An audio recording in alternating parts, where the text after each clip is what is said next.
ఇక అమరావతి లాంటి బ్లూ సిటీని నిర్మిస్తున్నది తానొక్కడేనని చెప్పారు ఏపీ సీఎం చంద్రబాబు నాయుడు. విజయవాడలో ఏపీ జర్నలిస్టుల ఫోరం ఆధ్వర్యంలో జరిగిన 5K రన్ను ఆయన ప్రారంభించారు.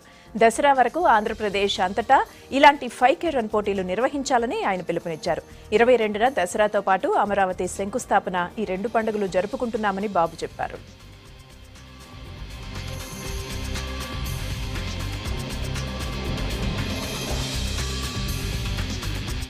చరిత్ర కలిగిన నగరం మన అమరావతి. మనకు రెండు పండుగలు ఉన్నాయి. ఒకటి విజయదశమి, రెండు అమరావతి సంకల్ప శంకుస్థాపన. ప్రధానమంత్రి నరేంద్ర మోడీ గారు వస్తున్నారు 22వ తారీఖున. ఈ అమరావతి నగరాన్ని ప్రపంచంలో టాప్ 10 నగరాలు ఏవైతే ఉన్నాయో అందులో అమరావతి ఉండాలనేది నా సంకల్పం.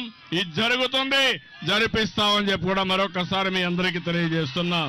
అన్ని మున్సిపాలిటీల్లో ఈ దసరా సందర్భంగా ఇలాంటి 5K కానీ 10K రన్లు జరగాలి. దీనివల్ల రెండు లాభాలున్నాయి. ఒకటి, అమరావతి రాజధాని పైన చైతన్యం. రెండు, మీ ఆరోగ్యం.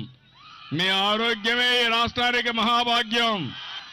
సాయంత్రం అయితే పబ్బులకు పోవడం కాదు, మీరు చేయాల్సింది ప్లే గ్రౌండ్కి వెళ్ళాలి. కొంతమంది ఇక్కడ కూడా మన ప్రాంతాల్లో చూస్తున్నాం, కావాలని కోర్టులకు పోయి రాజధాని కట్టడానికి అడ్డం పడుతున్నారు. దుర్మార్గులు వీళ్ళు. మన భవిష్యత్తును అడ్డుకునే హక్కు వీళ్ళకు లేదు. ఆ విషయం వీళ్ళు గుర్తుపెట్టుకోవాల్సిన అవసరం ఉంది. ఒక గ్రీన్ సిటీకి సంకల్పం చేశాను, ఒక బ్లూ సిటీకి సంకల్పం చేశాను. ప్రపంచంలో నాకంటే ఎన్విరాన్మెంట్ కాపాడే వ్యక్తి కూడా ఉండడు. ఆ విషయం మనం గుర్తుపెట్టుకోవాల్సిన అవసరం.